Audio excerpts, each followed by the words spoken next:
Assalamualaikum warahmatullahi wabarakatuh.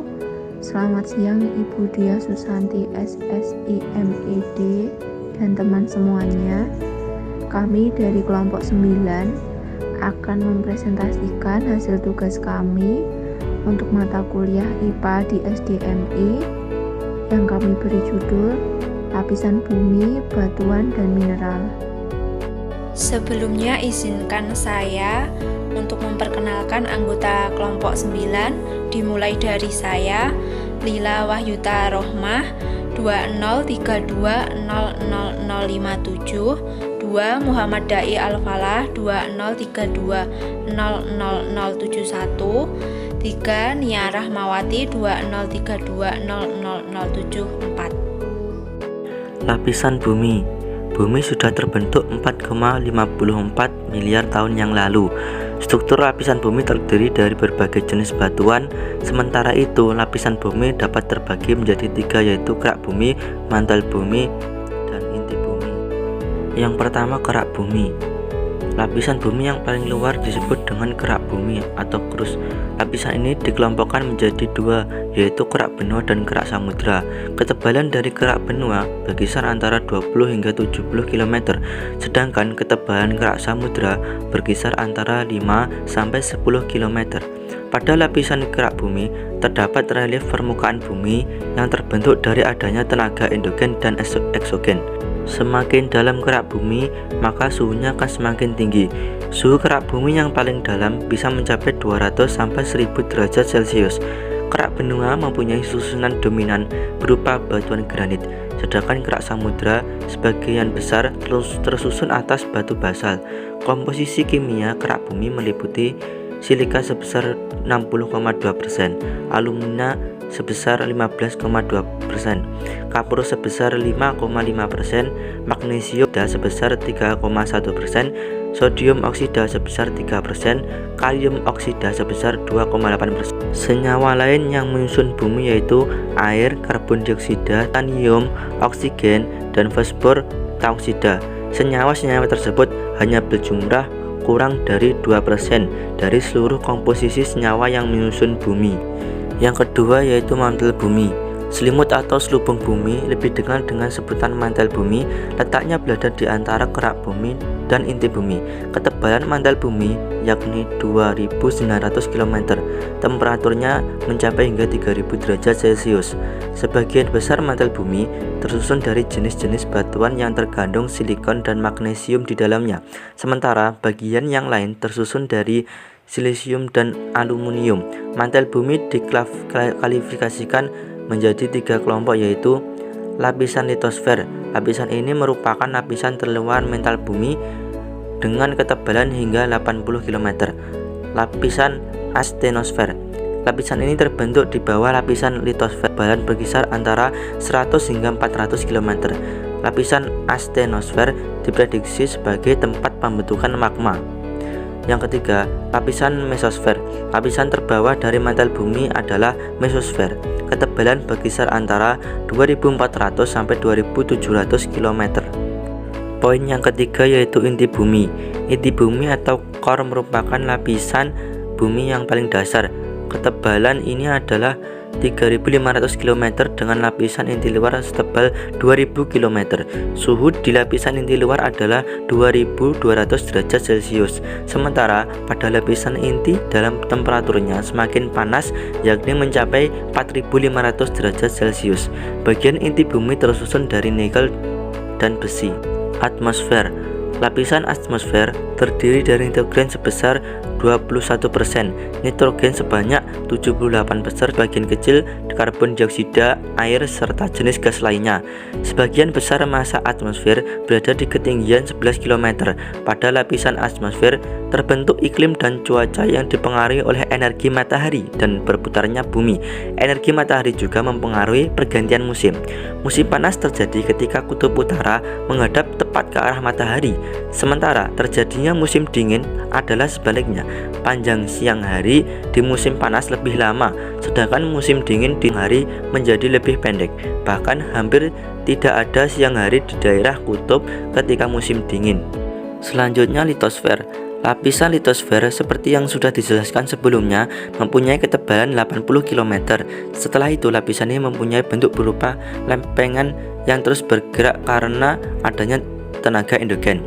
Selanjutnya, hidrosfer. Yang disebut lapisan hidrosfer adalah lapisan perairan yang ada di bumi. Seperti yang kita tahu bahwa 2/3 bumi ditutupi oleh perairan. Perairan tersebut meliputi perairan laut dan perairan lainnya seperti sungai dan danau. Yang selanjutnya, biosfer. Biosfer merupakan lapisan yang menjadi tempat tinggal makhluk hidup, yakni berupa kelumpulan ekosistem yang berada di bumi. Lapisan biosfer mencakup semua kehidupan makhluk di bumi, beserta interaksinya dengan sesama maupun dengan lingkungan tempat tinggalnya.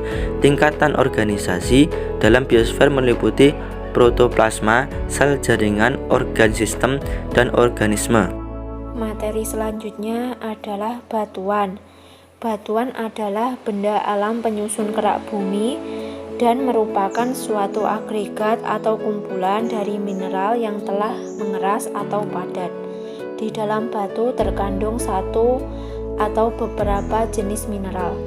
Batuan dapat terbentuk melalui proses kristalisasi magma, sedimentasi, dan metamorfisme dari proses tersebut. Selanjutnya, jenis batuan.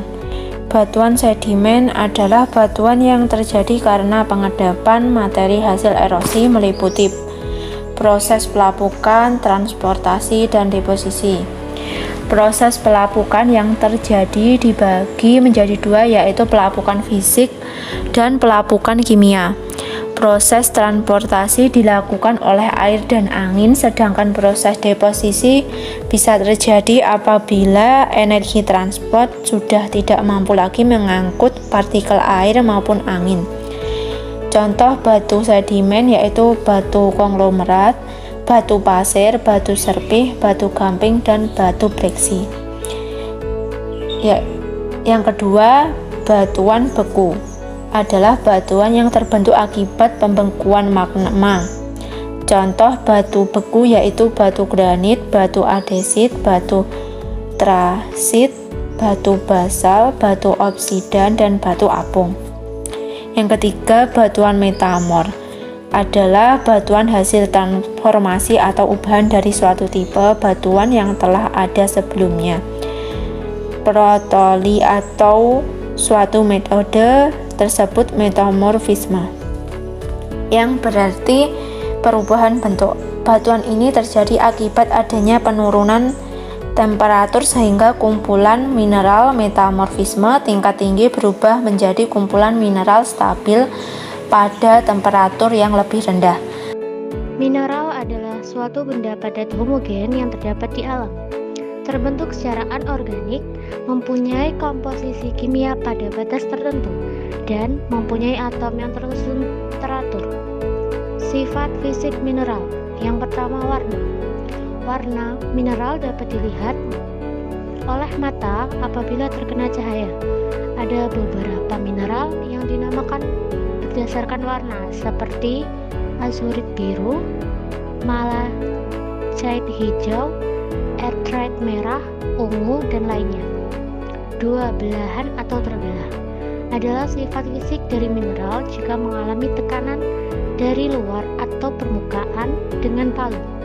Tidak semua mineral memiliki sifat ini karena ada yang mudah dibelah, ada yang sulit, dan ada yang tidak bisa dibelah. 3. Kekerasan. Menunjukkan tingkat kerasnya suatu mineral ini penting sebagai pembanding mineral satu dengan mineral yang lainnya. Cara pengujian tingkat kekerasan adalah dengan saling menggores masing-masing mineral. Skala yang digunakan adalah skala Mohs dengan 10 tingkat kekerasan. Yang paling rendah adalah kapur total dan yang paling keras adalah intan. 4. Sifat dalam. Sifat dalam merupakan sifat mineral yang berhubungan dengan daya tahan mineral apabila patah atau hancur ataupun bengkok. Macamnya sifat dalam ini ada 3 macam. Yang pertama, rapuh atau brittle.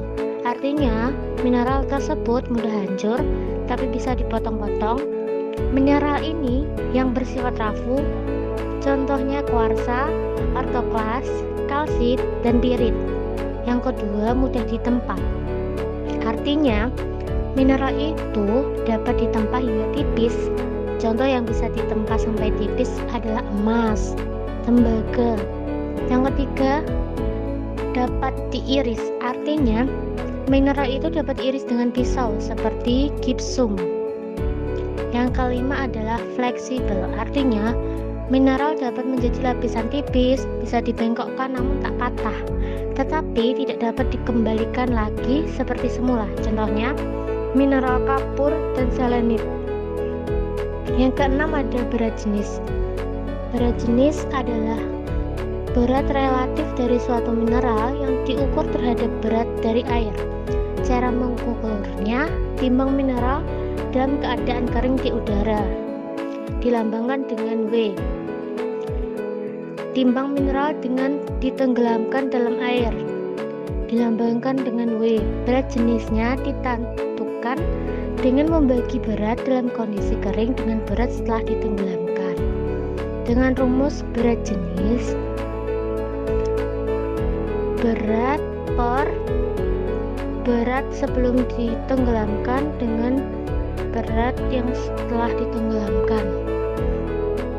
Mineral dibagi menjadi 3 macam. Yang pertama ada mineral utama, yang kedua ada mineral sekunder, dan yang ketiga adalah mineral aksesori atau mineral tambahan. Mineral utama sendiri itu memiliki pengertian yaitu komponen mineral dari batuan yang diperlukan untuk menggolongkan dan menambahkan batuan, tetapi tidak perlu terdapat dalam jumlah banyak. Contohnya feldspar, plagioklas, ortoklas, dan mika. 2. Mineral sekunder. Mineral sekunder adalah mineral dari kumpulan mika, entah itu berwarna coklat ataupun tidak berwarna. Contohnya klorin. Yang ketiga adalah mineral aksesori atau mineral tambahan, yaitu mineral yang terbentuk oleh kristalisasi magma. Mineral aksesori ini jumlahnya sangat sedikit. Pada umumnya hanya kurang dari 5%